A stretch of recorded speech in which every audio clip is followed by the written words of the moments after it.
Quand tout s'effondre, il ne reste que ton silence, non pas pour abandonner, mais pour te reconstruire. La renaissance intérieure commence lorsque tu cesses de chercher des explications et que tu commences à travailler sur toi-même, lorsque tu comprends que tu n'as rien à prouver à personne, seulement à te surpasser. Ce processus n'a ni applaudissements ni témoins. C'est ce point où tu apprends que la discipline guérit plus que n'importe quel réconfort, que le détachement libère plus que n'importe quelle vengeance, et que le silence, lorsqu'il naît de la force, impose plus de respect que 1000 mots. Parfois, la vie te brise pour te montrer de quoi tu es fait. Il n'y a pas de croissance sans perte, ni de force sans chute. Mais celui qui utilise la douleur comme maître, qui transforme l'humiliation en élan et la solitude en entraînement, cesse d'être une victime et devient un individu impossible à plier. Le stoïcisme l'enseigne clairement. Tu ne peux pas contrôler ce qui se passe, mais tu peux contrôler ta réponse. Et cette réponse est ce qui définit ton destin.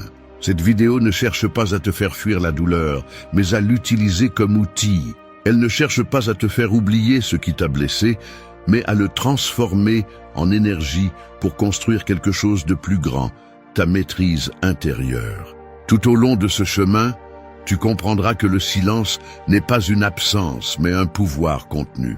Que pardonner n'est pas une faiblesse, mais une liberté. Et que se détacher n'est pas de la froideur, mais de la maturité. Parce que quand tu ne réagis plus, mais que tu choisis, quand tu ne supplies plus, mais que tu agis, et quand tu n'expliques plus, mais que tu avances, c'est là que tu renais vraiment. 1. Retire-toi avec silence et dignité. Il y a des batailles qui ne se gagnent pas en se battant, mais en sachant quand partir. Le lion ne répond pas aux aboiements des chiens, car sa présence suffit à imposer le respect. Ta sortie doit être la même, silencieuse, ferme et digne. De retirer ne signifie pas toujours te rendre. Parfois, c'est l'acte le plus élevé d'intelligence et de maîtrise de soi. Le silence n'est pas de la lâcheté, c'est la stratégie de celui qui a compris qu'il n'a rien à prouver. Car celui qui a le contrôle de lui-même n'a pas besoin de démontrer son pouvoir, il l'incarne.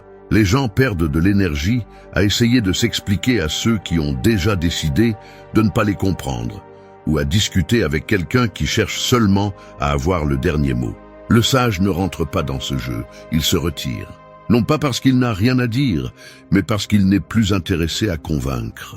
Le silence, lorsqu'il naît de la maturité, en dit plus que n'importe quel discours. C'est la façon la plus percutante de clore une histoire sans tâcher ta paix. Lorsque tu choisis de ne pas réagir, tu choisis de ne pas perdre ton équilibre, et cela, dans un monde qui vit sur des impulsions, est une forme supérieure de force. Le stoïcisme enseigne que la sérénité intérieure est plus précieuse que n'importe quelle victoire extérieure. En te retirant avec dignité, tu appliques ce principe.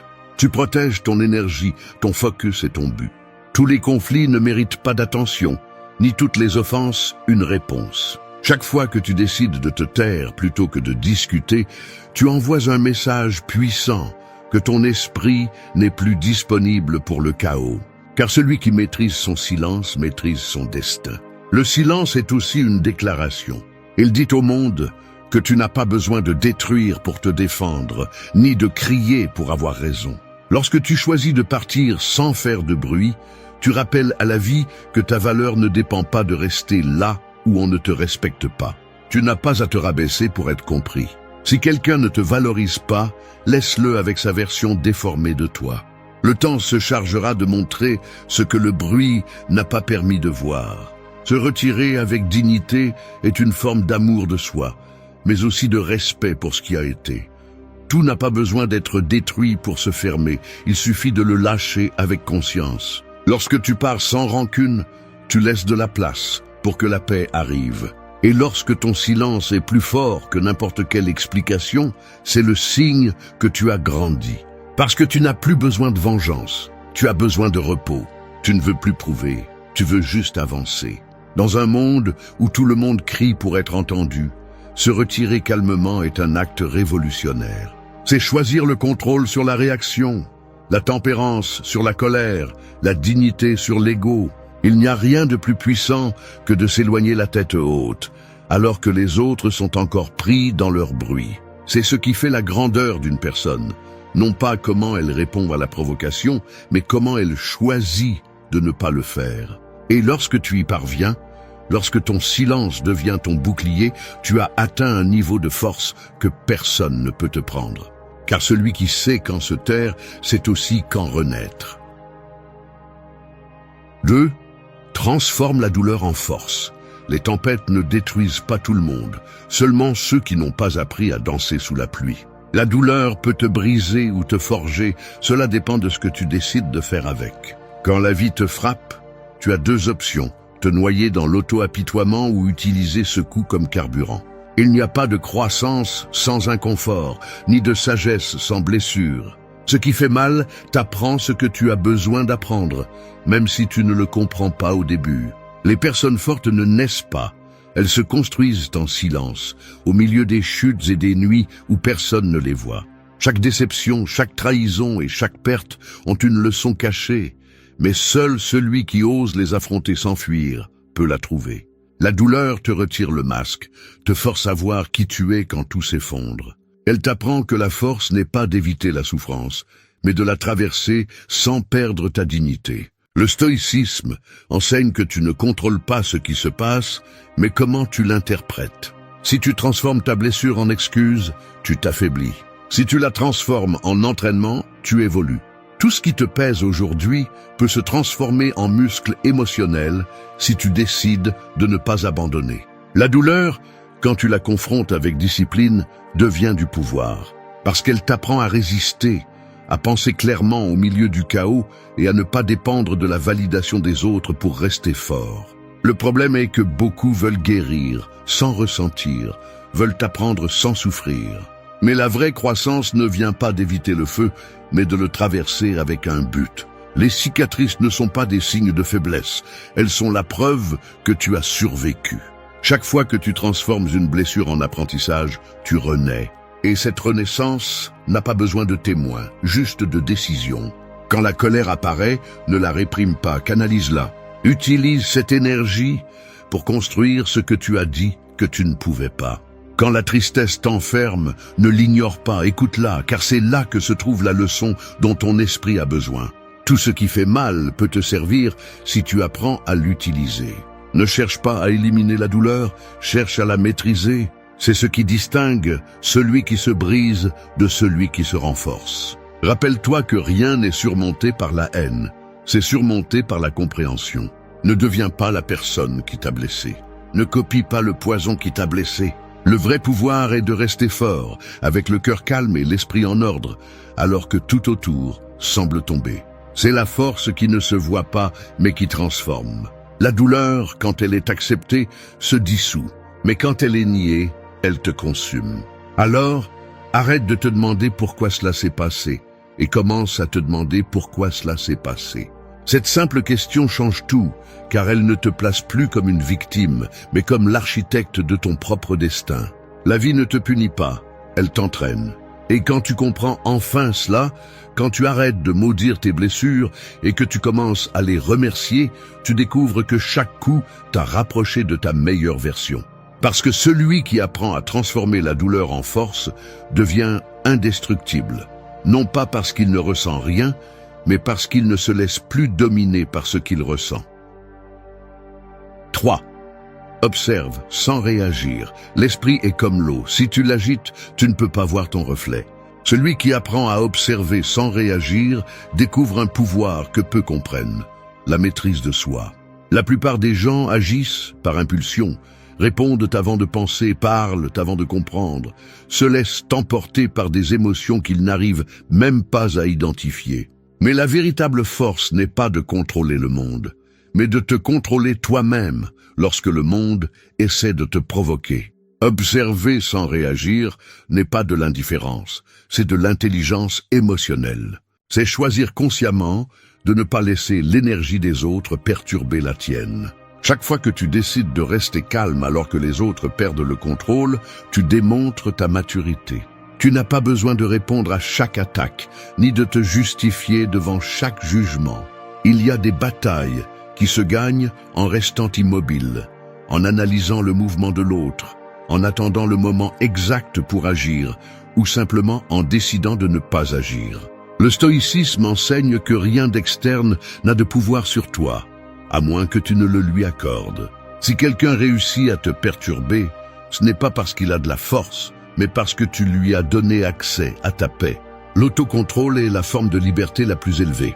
Lorsque tu apprends à observer, tu peux distinguer ce qui mérite ton attention de ce qui cherche simplement à te provoquer. Ce filtre mental est ce qui différencie le sage de l'impulsif, le fort du faible, celui qui gouverne son esprit de celui qui est gouverné par lui. Il ne s'agit pas de réprimer ce que tu ressens, mais de le diriger avec conscience. La colère, la peur, la frustration sont des signaux, pas des ennemis. Si tu les observes sans te laisser consumer, elles t'enseignent ce que tu dois encore travailler en toi. Chaque émotion mal gérée est une opportunité de grandir. Ne réagis pas, analyse. Ne réponds pas, comprends. Parce que lorsque tu comprends d'où vient ta réaction, tu es déjà en train de guérir. Les personnes réactives s'épuisent rapidement. Elles sont prises dans un cycle de frustration et de regret. En revanche, celui qui observe, conserve de l'énergie, choisit ses batailles et devient impénétrable face au chaos. Ce calme est un pouvoir, mais tout le monde ne peut pas l'atteindre. Il nécessite de la discipline, de l'introspection et une volonté inébranlable de ne pas te laisser dominer par ton environnement. Dans un monde où tout le monde a une opinion, où les gens réagissent à tout ce qu'ils voient, rester silencieux est une rareté. Mais c'est là que réside la grandeur. Parce que le silence ne désarme pas seulement le provocateur, il renforce aussi ton esprit. Chaque fois que tu choisis de ne pas répondre à la provocation, tu entraînes ton caractère. Et pendant que les autres cherchent de l'attention, tu construis ta présence. Observer sans réagir te permet également de voir les intentions derrière les mots, les modèles derrière les actions. Tu commences à comprendre que beaucoup agissent à partir de leur propre douleur, pas par malveillance.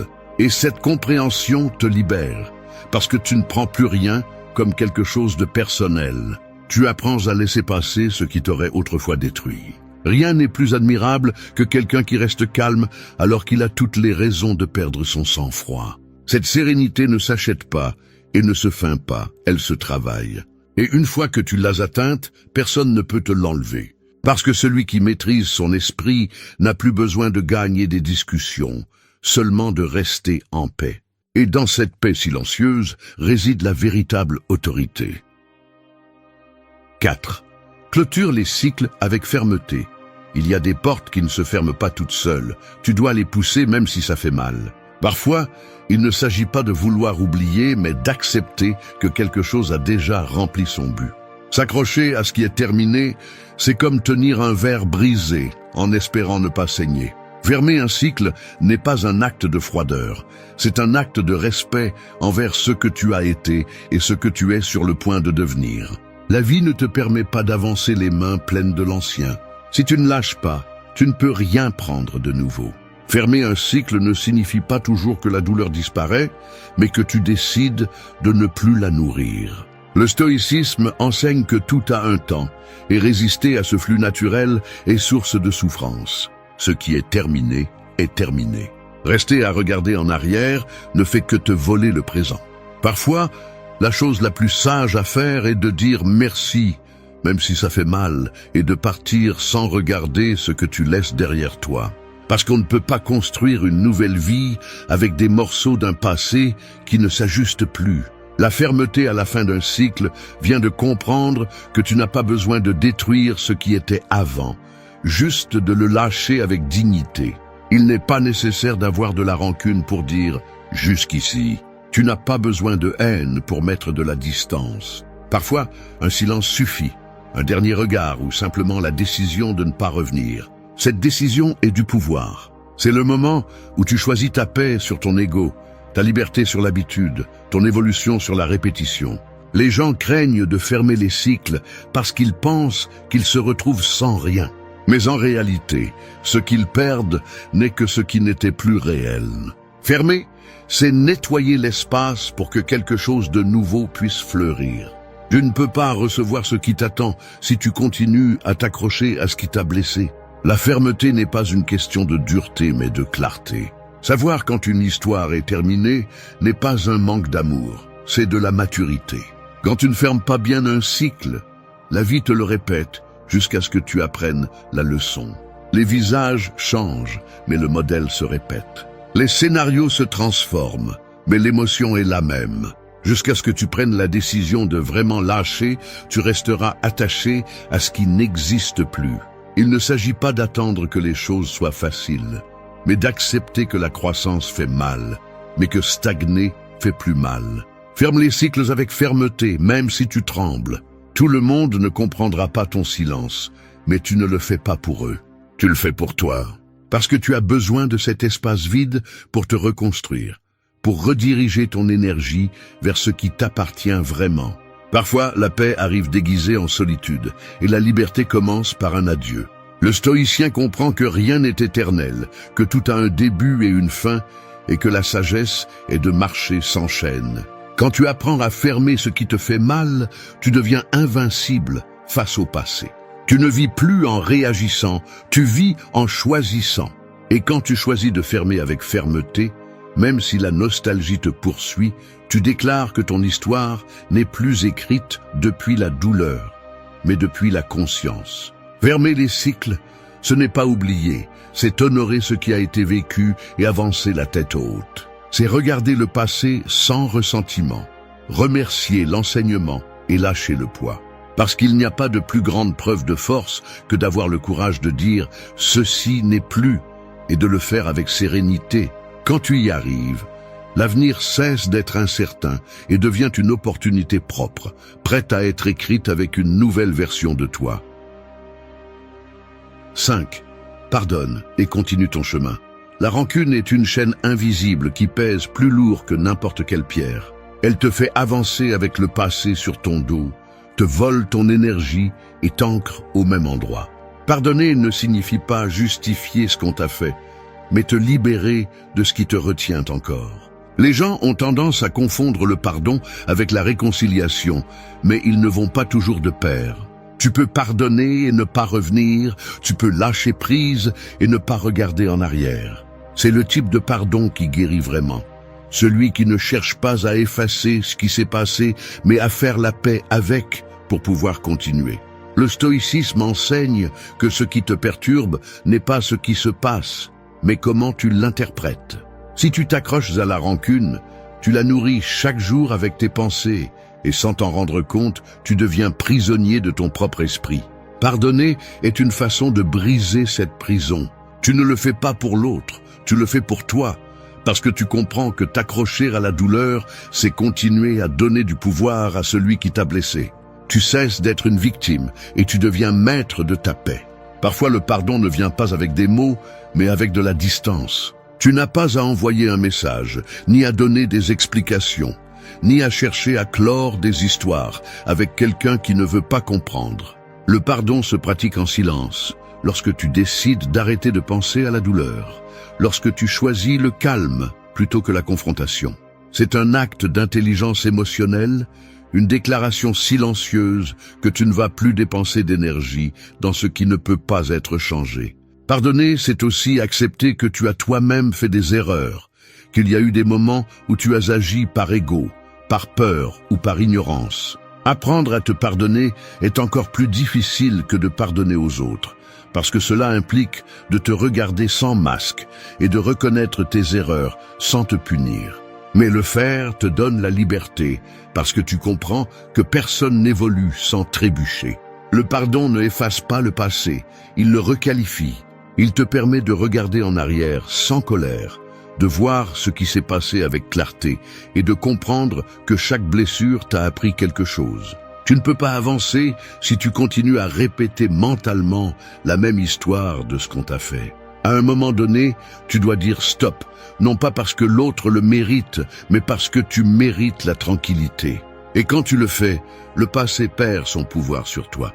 Beaucoup pensent que garder la rancune est une forme de justice, mais en réalité c'est une forme d'esclavage émotionnel. Pendant que tu continues à penser à ce qui t'a blessé, l'autre continue sa vie. Alors, pourquoi rester attaché à quelque chose qui n'existe plus ? Lâcher prise n'est pas une faiblesse, c'est de la sagesse. Tout n'a pas besoin d'être équilibré, ni tout besoin de se terminer par un pardon explicite. Parfois l'équilibre arrive quand tu choisis le silence et que tu avances. La vie ne s'arrête pas pour que tu restes à regretter ce qui s'est passé. Avance, et si tu ne le fais pas avec elle, tu restes coincé dans ton propre marasme. Pardonner, c'est bouger. C'est choisir la légèreté plutôt que le poids, la clarté plutôt que la culpabilité. C'est comprendre que chaque personne a agi à son niveau de conscience et que tu n'as plus à porter cela. Le pardon stoïcien ne cherche pas à se réconcilier avec le passé, mais à en apprendre. C'est comprendre que tout ce qui s'est passé était nécessaire pour construire la force que tu as aujourd'hui. Pardonner et continuer ton chemin n'est pas oublier, c'est élever. C'est regarder la douleur sans haine et la transformer en compréhension. Car celui qui apprend à pardonner sans rancune et à avancer sans regarder en arrière atteint un pouvoir que peu possèdent, le contrôle absolu de sa propre paix. 6. Renforce-toi dans la solitude. La solitude ne détruit pas, elle purifie. C'est le feu invisible qui brûle les distractions et ne laisse que l'essentiel. Celui qui ne sait pas être seul ne se connaît pas lui-même. Et celui qui ne se connaît pas finit par être tout ce que les autres veulent qu'il soit. La société craint le silence parce qu'il oblige à s'écouter, mais c'est dans cette écoute que naît la clarté. La solitude n'est pas une punition, c'est un entraînement. C'est la salle de sport de l'âme où tu apprends à te soutenir sans dépendre de personne. Le monde t'apprend à t'entourer, à ne pas rester seul, à chercher de la compagnie comme si la présence des autres était une preuve de valeur. Mais la véritable force surgit lorsque tu peux te regarder sans fuir ce que tu vois. Dans la solitude, tes peurs cessent de se cacher, tes insécurités se montrent sans filtre et tes pensées cessent d'avoir un public. C'est là que se forge la discipline mentale, où tu apprends à être ta propre compagnie et à trouver un équilibre sans avoir besoin de validation. Le stoïcisme enseigne que le sage est autosuffisant, non pas parce qu'il n'a besoin de personne, mais parce que sa paix ne dépend pas des autres. Se renforcer dans la solitude, c'est cesser de chercher refuge à l'extérieur. C'est reconnaître que le calme ne vient pas des circonstances, mais du contrôle intérieur. Lorsque tu t'habitues à être avec toi-même, tu cesses de mendier de l'attention, tu cesses de craindre le silence et tu commences à t'écouter avec sincérité. Beaucoup évitent la solitude parce qu'elle les confronte à leur propre vide.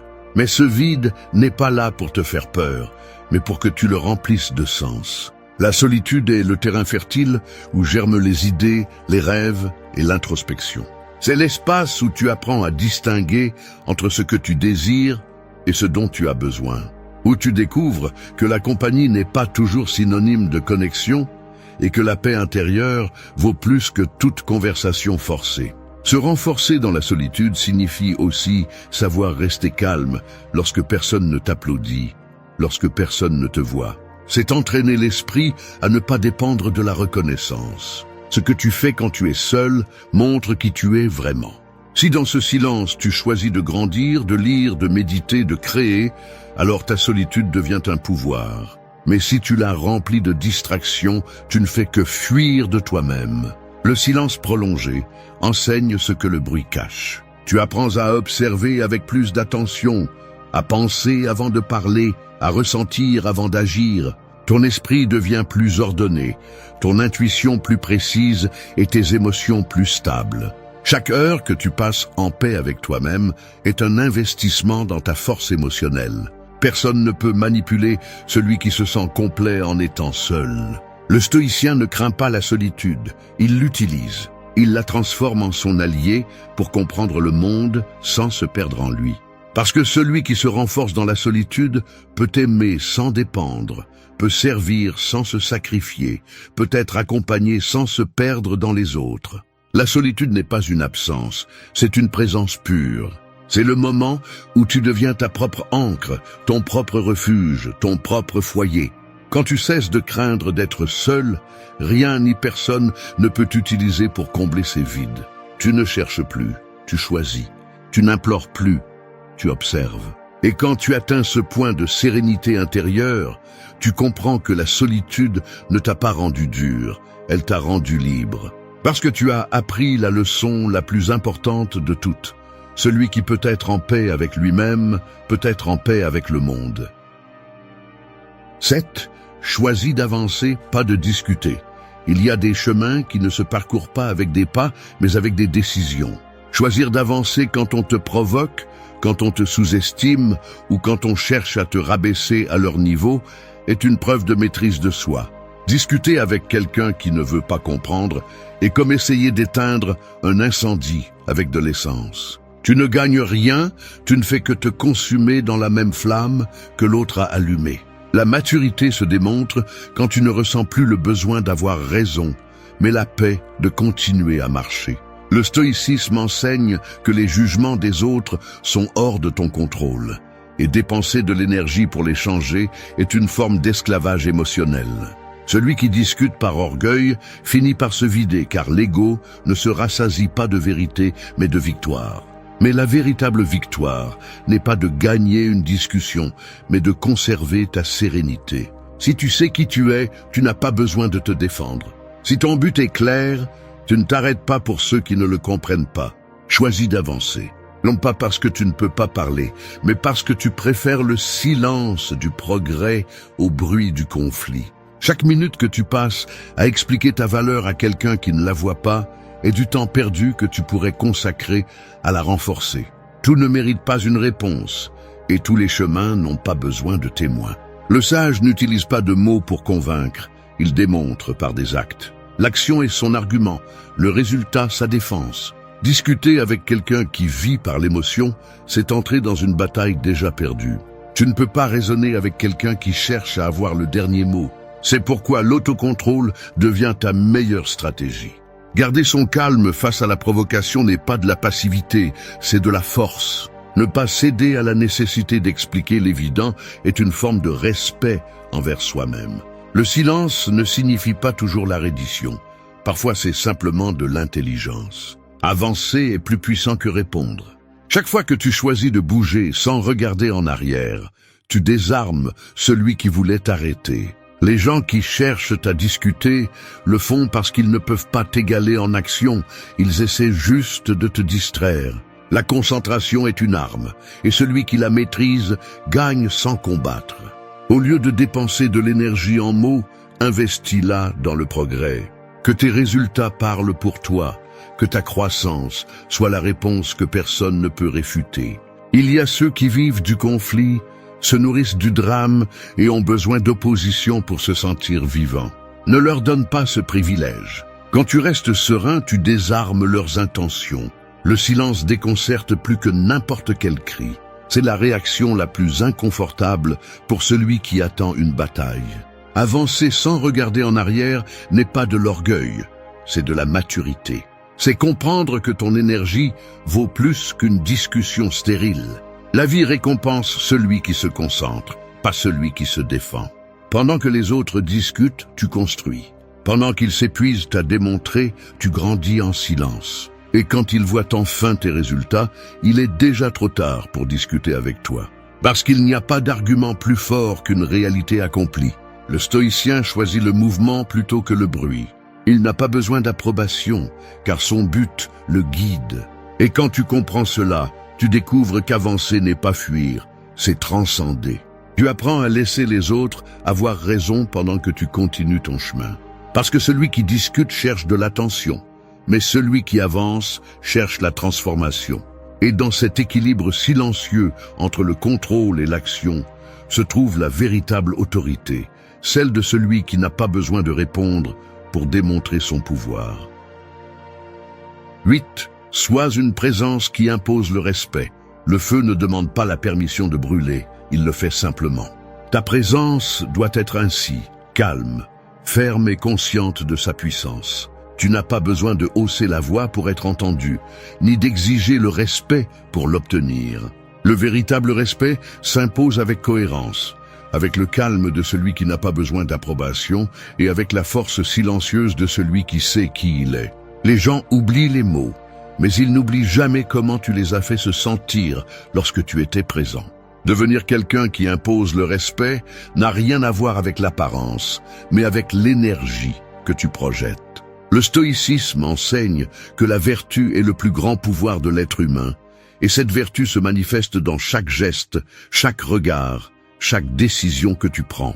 Lorsque tu es cohérent entre ce que tu penses, dis et fais, tu irradies une autorité naturelle qui ne peut être feinte. Les gens perçoivent la différence entre celui qui réagit impulsivement et celui qui agit avec un but. Le respect naît de la maîtrise de soi. Tu ne peux pas l'exiger si tu ne te respectes pas d'abord. La façon dont tu te parles, les limites que tu établis, les choses que tu tolères ou rejettes sont des messages constants au monde sur combien tu valorises ta paix. Celui qui se respecte lui-même n'a pas besoin de s'imposer, car son comportement donne le ton de toutes ses relations.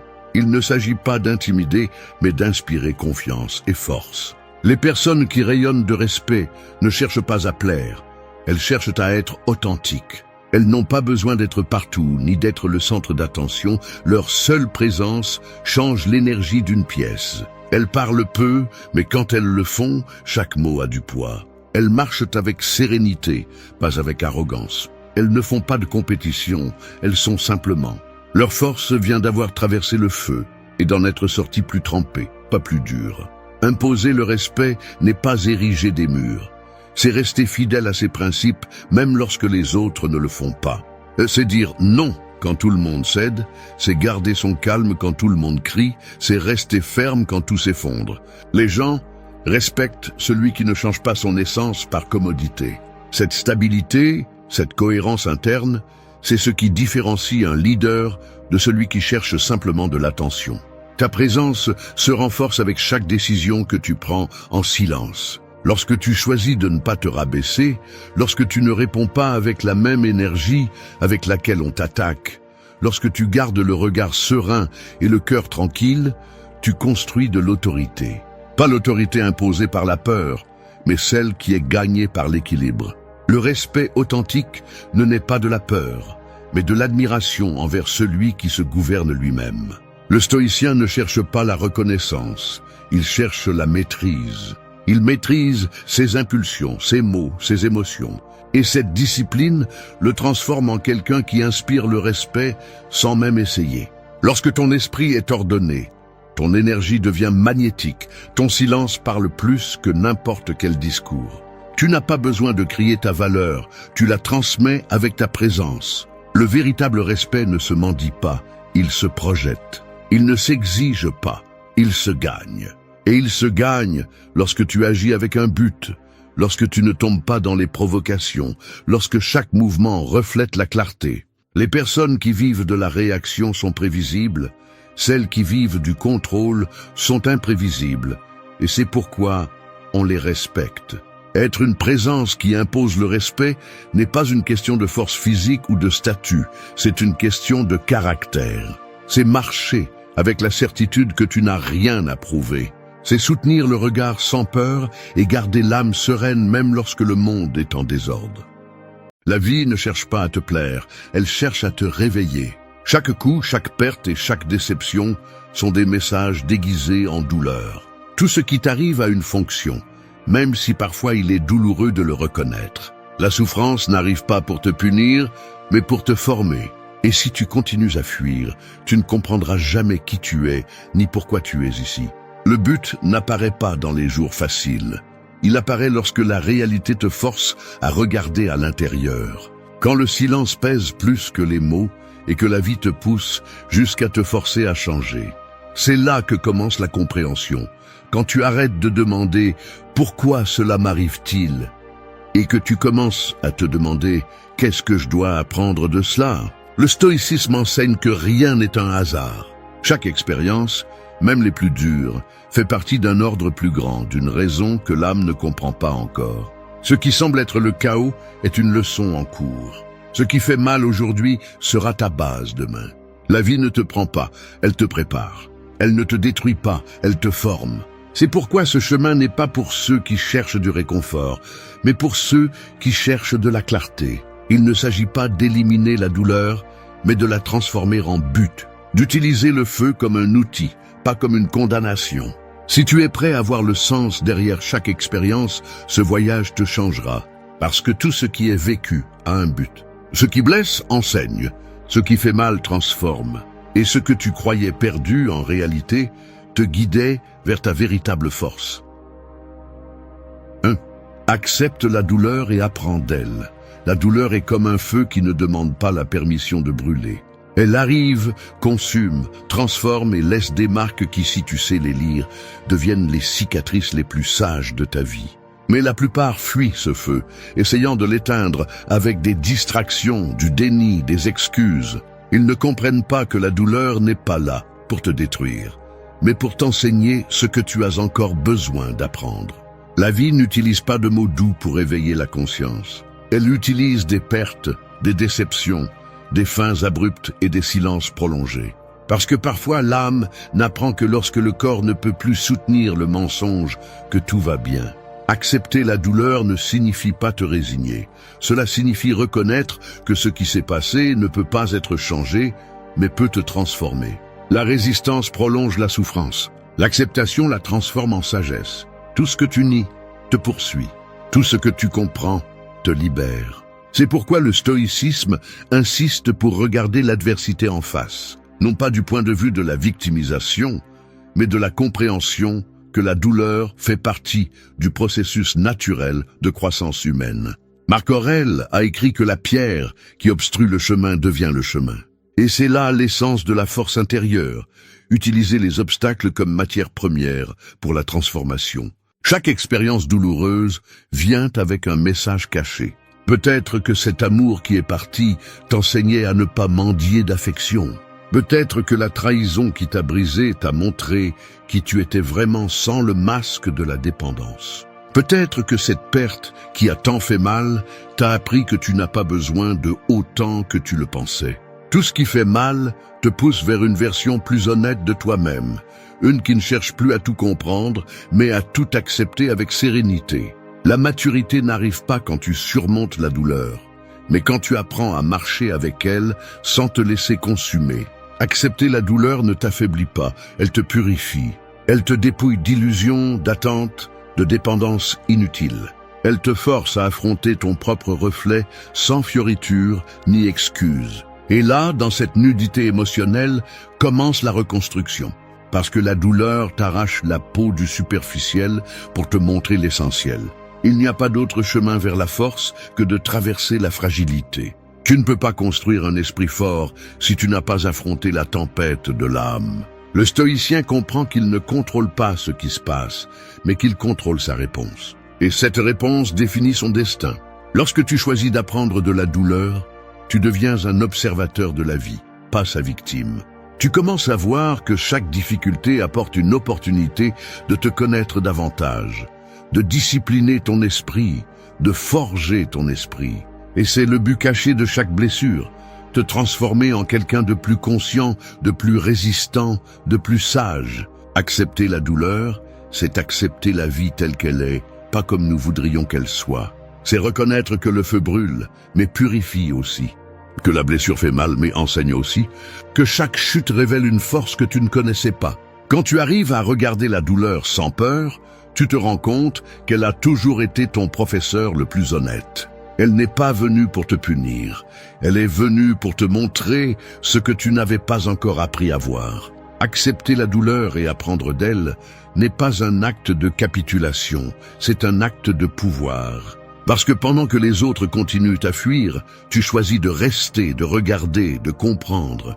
Et c'est à ce moment-là que tu cesses d'être prisonnier de ce qui te fait mal pour devenir l'architecte de ta propre croissance. 2.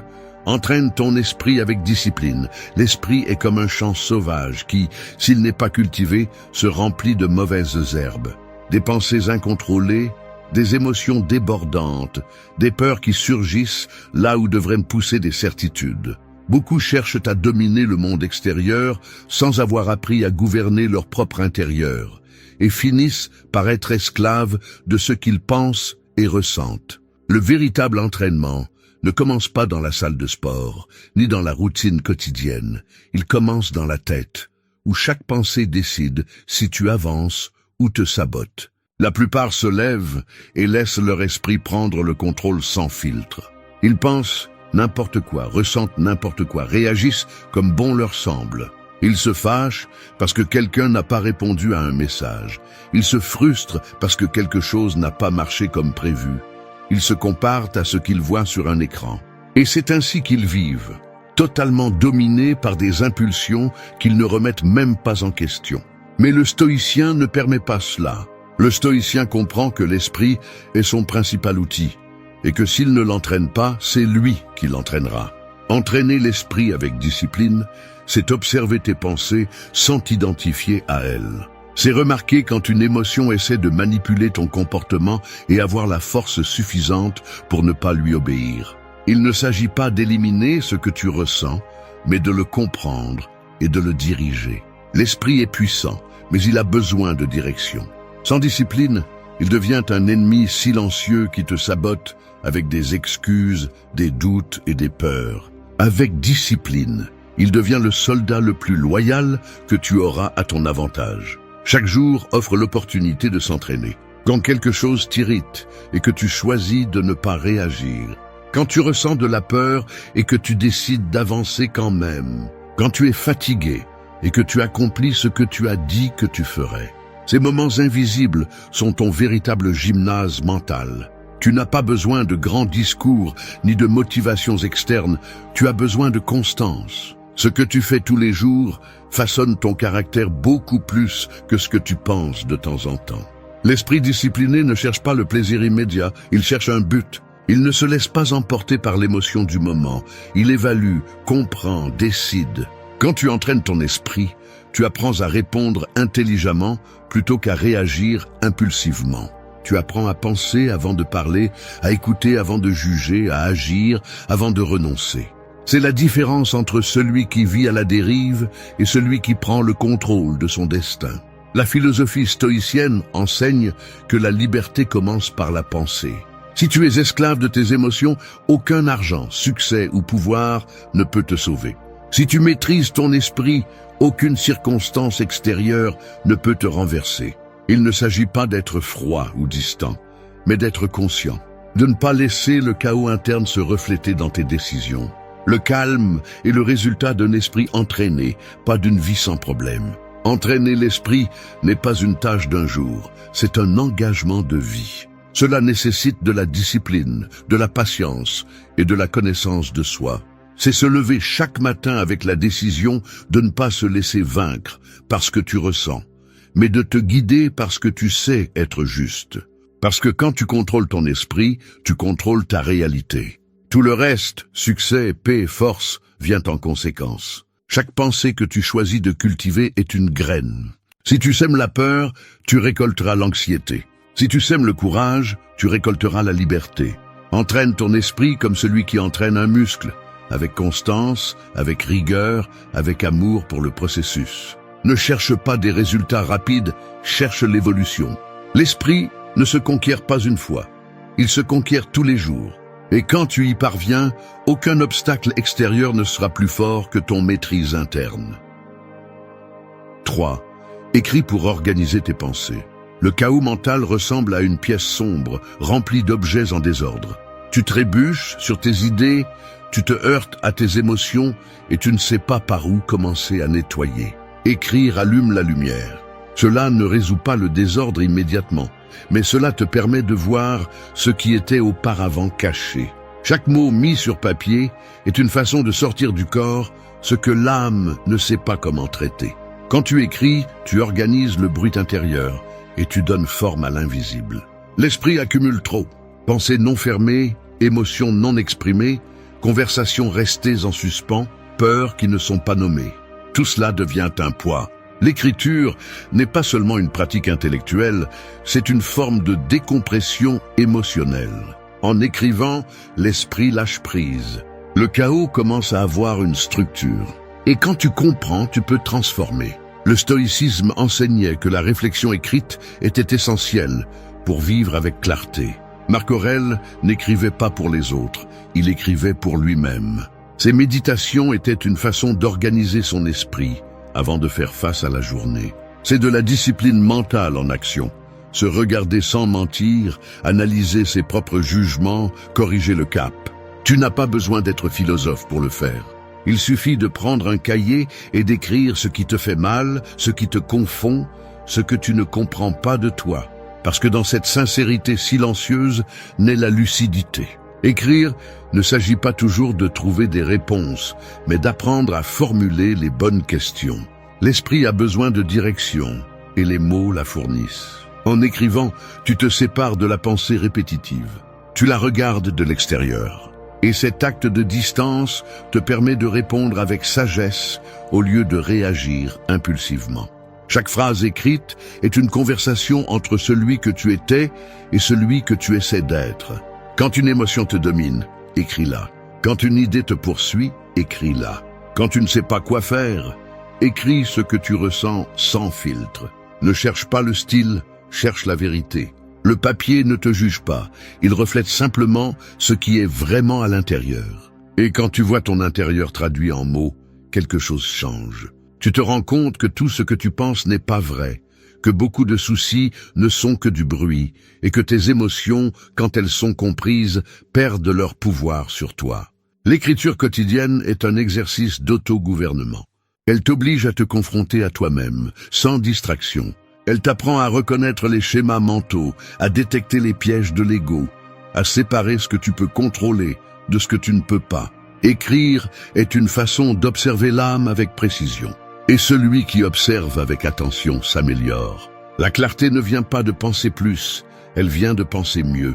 Et cela n'est possible que lorsque la pensée est organisée en dehors de la tête. Au final, écrire est une forme de méditation active. Alors que d'autres se noient dans la confusion, tu t'assois, tu écris et tu libères. Ce qui fait mal se dissout dans les mots. Ce qui pèse devient léger. Ce qui était sombre s'éclaire avec l'encre. Peu importe si personne ne le lit. L'important est que tu te lises toi-même.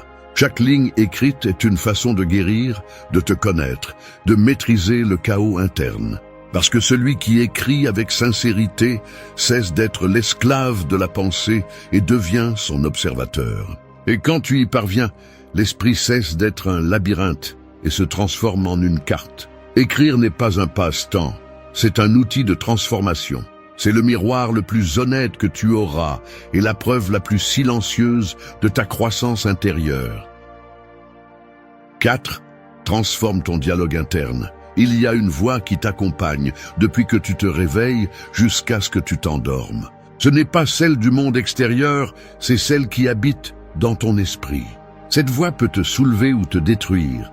Elle peut transformer un problème en une opportunité ou une opportunité en un échec anticipé.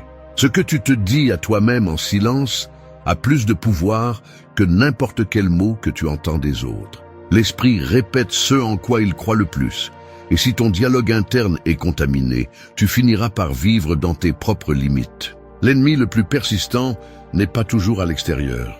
Parfois, il vit dans l'écho de tes pensées, dans des phrases que tu as apprises quand tu étais enfant, dans des blessures qui n'ont jamais guéri. Cette voix qui te dit « tu ne peux pas, tu n'es pas assez, tu vas échouer » n'est pas la tienne. C'est le reflet des expériences non résolues et des insécurités que d'autres ont laissées en toi. Transformer ton dialogue interne n'est pas l'ignorer, c'est le rééduquer. C'est prendre la voix qui te freinait avant et la transformer en celle qui te pousse. Chaque pensée répétée devient une croyance. Si tous les jours tu te parles avec culpabilité, tu finis par agir comme si tu ne méritais rien de bon. Si tu te parles avec peur, tu commences à voir du danger partout. Mais si tu commences à te parler avec respect, ton esprit commence à croire que tu es capable. Ce n'est pas une idée romantique, c'est un fait psychologique.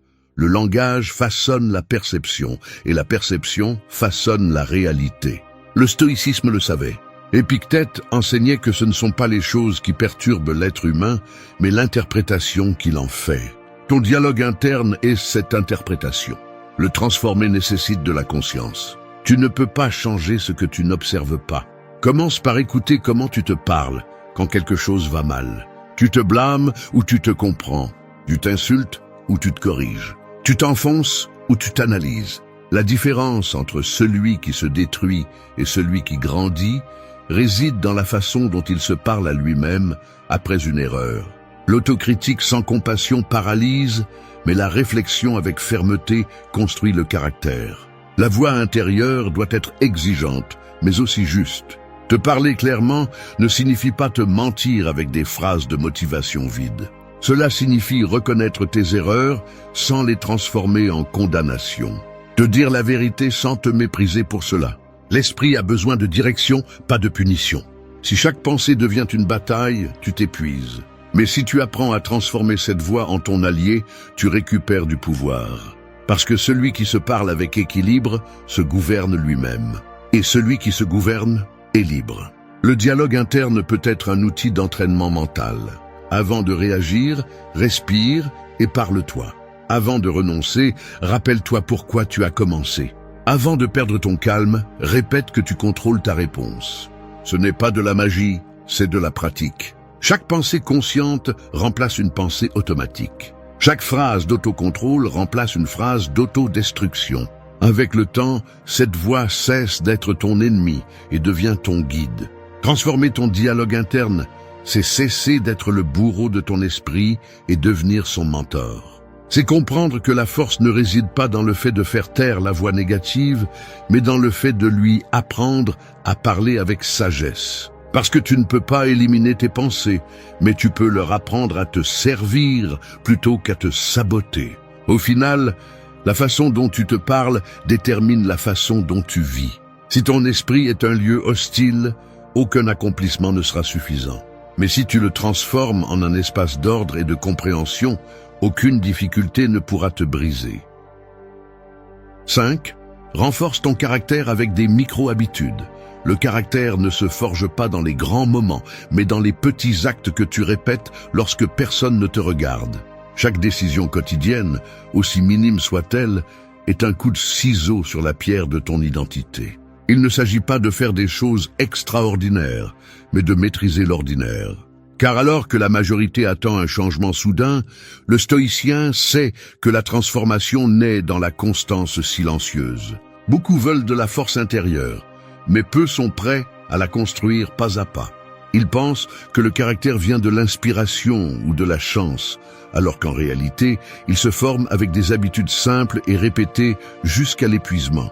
Se réveiller à l'heure que tu as dite, tenir tes promesses, finir ce que tu as commencé. Chaque acte de discipline est une déclaration de pouvoir sur toi-même. Tu n'as pas besoin d'un nouveau départ, tu as besoin d'un nouvel engagement envers la cohérence. Les micro-habitudes sont la structure invisible qui soutient ta croissance. Elles ne cherchent pas la reconnaissance, elles cherchent la stabilité. Elles ne poursuivent pas des résultats immédiats, elles cherchent une transformation permanente. Si chaque jour tu t'améliores un peu, tu renforces la partie de toi qui ne renonce pas. L'esprit apprend par la répétition, l'âme par l'intention. Et lorsque les deux travaillent ensemble, le changement devient inévitable. Le stoïcisme ne propose pas de grands gestes héroïques, il propose la constance de l'autocontrôle.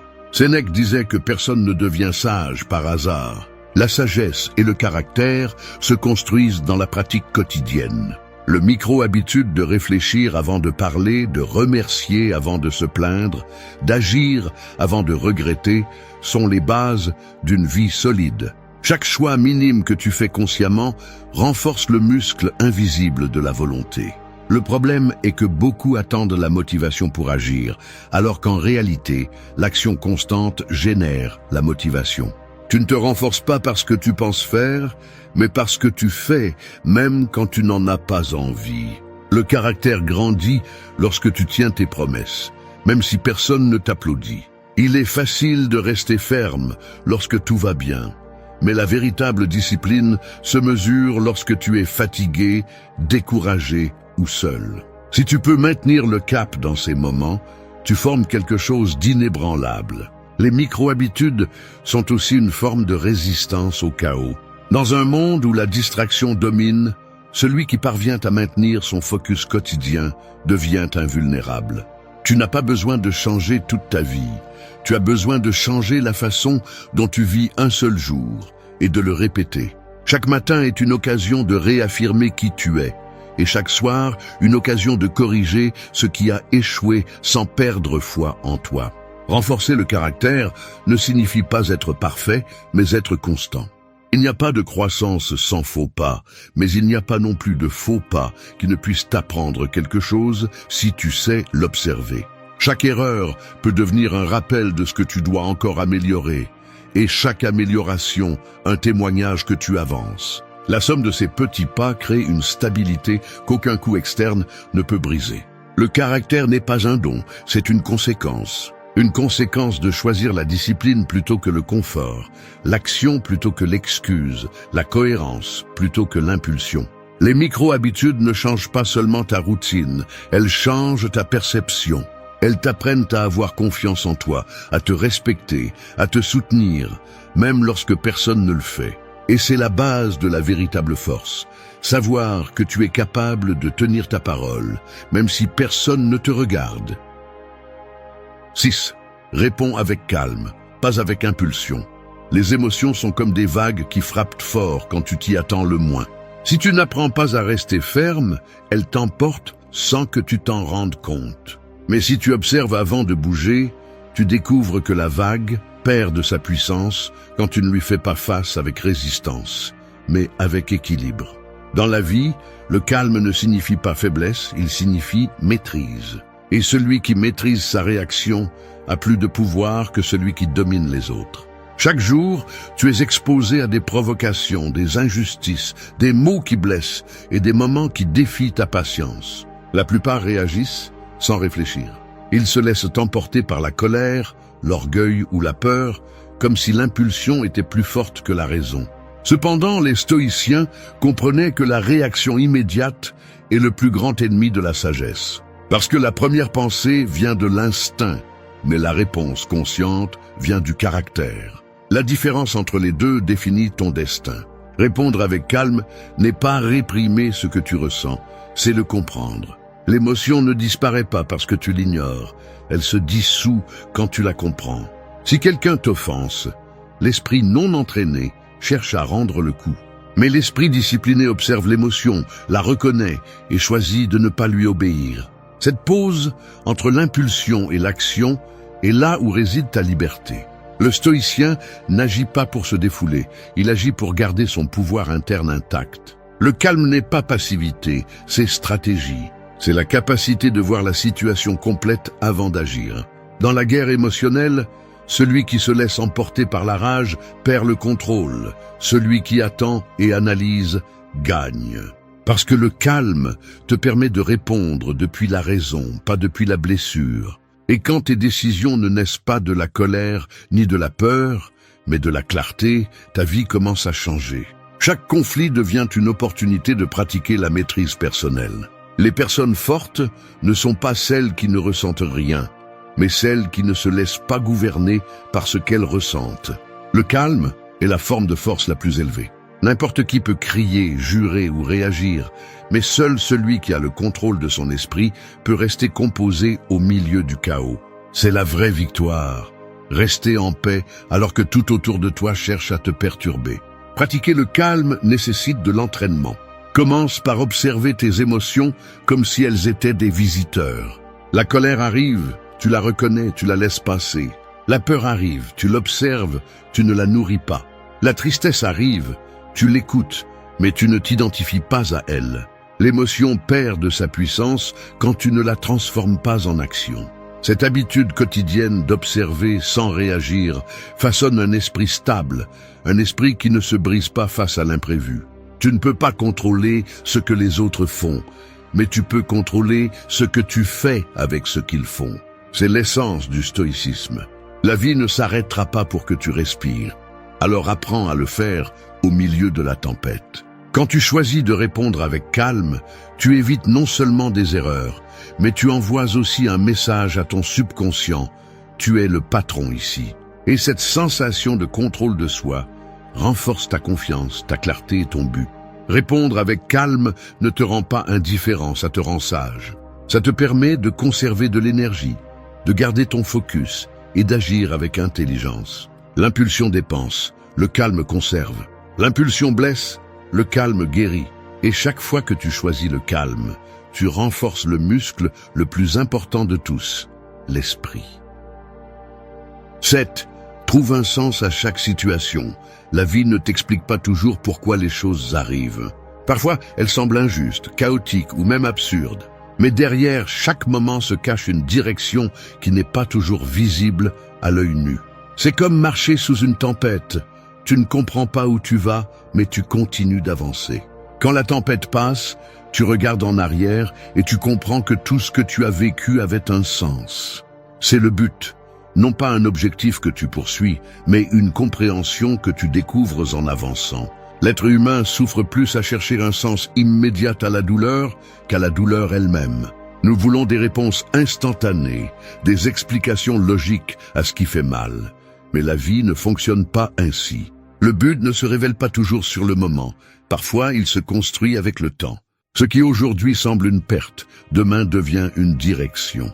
Ce qui aujourd'hui semble un échec, demain sera la base de ta force. Chaque expérience, même les plus dures, est conçue pour te façonner vers quelque chose de plus grand que tu ne peux pas encore voir. Le stoïcisme enseigne que rien n'arrive en dehors de l'ordre du logos, cette raison universelle qui soutient tout. Si tu lui fais confiance, tu comprends que rien n'est dû au hasard. Tout ce qui arrive dans ta vie, bon ou mauvais, a une fonction. Il n'y a pas de chance, il y a la préparation qui te permet d'utiliser chaque circonstance comme un outil. Celui qui vit en cherchant un sens à ce qu'il ne peut pas contrôler finit par s'épuiser. Mais celui qui choisit de trouver un sens à tout ce qu'il vit, quel que soit le résultat, découvre une liberté que rien ni personne ne peut lui enlever. Trouver un sens ne signifie pas justifier la souffrance, mais la transformer en apprentissage. Il ne s'agit pas de nier la douleur, mais de l'utiliser comme une boussole. Quand tu perds quelque chose ou quelqu'un, le but peut être d'apprendre à lâcher prise. Quand tu fais face au rejet, le but peut être de renforcer ton estime de toi. Quand tu échoues, le but peut être de développer la patience ou l'humilité. La vie ne te donne pas ce que tu demandes, elle te donne ce dont tu as besoin pour grandir. Et cette différence change tout. Le but n'est pas une destination, c'est une façon de voir. C'est une attitude face à l'existence. C'est comprendre que chaque situation, même la plus inconfortable, a quelque chose à t'apprendre. Si tu observes attentivement, tu verras que les pires périodes de ta vie ont été celles qui t'ont le plus transformé. Elles t'ont brisé, oui, mais elles t'ont aussi montré ce dont tu es vraiment capable. Et quand tu comprends cela, la peur de perdre ou d'échouer disparaît, parce que tu reconnais que tout a de la valeur, même ce qui fait mal. Vivre avec un but ne nécessite pas de grandes révélations. Parfois, il est dans la simplicité, aider quelqu'un sans rien attendre en retour, donner le meilleur de toi-même dans ton travail même si personne ne le remarque, tenir ta parole même si c'est difficile. Le but se trouve dans la cohérence quotidienne, pas dans les grands discours. Chaque action que tu accomplis avec un sens renforce ton lien avec la vie. Et quand tu vis avec un but, chaque obstacle devient une partie du chemin, pas un détour. Le manque de but rend l'âme malade. Sans lui, les difficultés sont ressenties comme des punitions, les succès comme des vides et la routine comme une condamnation. Mais quand tu comprends que tout ce que tu vis a un sens, même les jours les plus gris prennent de la valeur. Le stoïcien n'a pas besoin que la vie soit facile, il a besoin qu'elle soit significative. Parce que le but n'est pas que tout se passe bien, mais de tirer quelque chose de bon de tout ce qui se passe. Trouver un sens à chaque situation, c'est décider que rien de ce qui arrive n'est vain. C'est regarder en arrière et comprendre que tout a servi. C'est regarder en avant et savoir que quoi qu'il arrive, tu continueras à apprendre. 8. Forge ton caractère comme un sculpteur. Chaque être humain naît avec un bloc brut. Certains le regardent et se plaignent de sa forme, d'autres l'abandonnent et blâment le monde pour son poids. Mais il y a ceux qui prennent le ciseau et commencent à sculpter. Coup après coup, erreur après correction, ils donnent forme à ce qu'ils étaient destinés à être. C'est ainsi que se forge le caractère, non pas en attendant que la vie te sculpte, mais en prenant toi-même les outils pour le faire. Chaque expérience est un coup de ciseau et chaque choix conscient est une ligne qui définit la figure de ton âme. Le caractère ne s'hérite pas, il se construit. Il ne naît pas du talent, mais de la volonté. La société moderne valorise plus l'image que la substance. Mais le stoïcien comprend que la vraie valeur réside dans ce qui n'est pas vu. L'intégrité, la tempérance, la force. Il n'y a pas de sculpteur qui travaille sans résistance, comme il n'y a pas de caractère qui grandit sans douleur. Le processus de formation implique d'accepter qu'une partie de toi doit se briser pour révéler ce qui est en dessous. La perfection n'existe pas, mais l'authenticité, oui. Et elle n'est atteinte que lorsque tu oses te modeler avec patience et intention. Forger le caractère, c'est se confronter à soi-même tous les jours. C'est regarder tes défauts sans excuse, tes peurs sans évasion, tes erreurs sans dramatisation.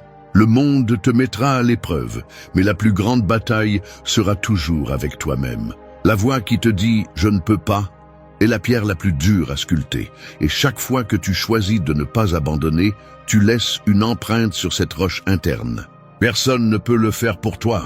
L'autodiscipline, l'honnêteté, la cohérence ne s'achètent ni ne s'héritent, elles se gagnent avec la pratique. Le sculpteur ne se désespère pas lorsque le coup ne sort pas comme prévu. Il observe, ajuste, réessaie. Il en va de même pour toi. Chaque échec n'est pas un recul, c'est une correction de forme. Si tu t'impatientes, tu détruis l'œuvre. Si tu persévères, tu la perfectionnes. L'esprit impatient veut des résultats, mais l'âme sage cherche l'évolution. Et le caractère est précisément cela, la sculpture qui émerge du temps, de l'effort et du silence. Forger le caractère signifie aussi apprendre à supporter l'inconfort.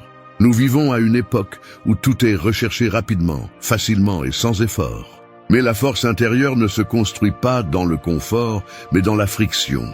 Chaque fois que tu fais ce qui est juste, alors qu'il serait plus facile d'abandonner, ton caractère se renforce. Chaque fois que tu choisis la vérité au lieu de la commodité, tu te définis.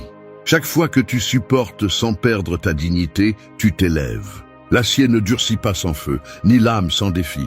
Le stoïcien voyait la vie comme une opportunité constante de se sculpter.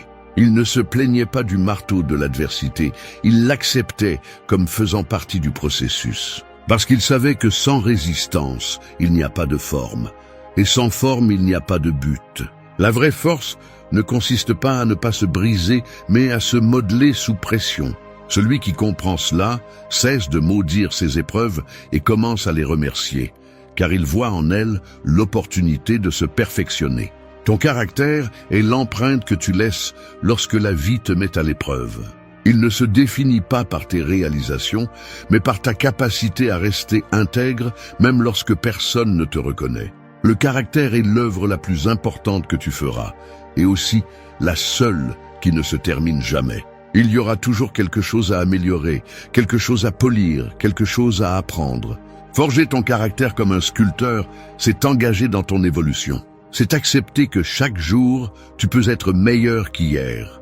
Non pas pour le prouver, mais pour honorer le processus de devenir quelqu'un de plus sage et de plus fort. Parce qu'à la fin, lorsque la vie cessera de te frapper, ce qui restera ne sera pas le bloc qu'on t'a donné, mais la figure que tu as choisi de créer avec tes décisions.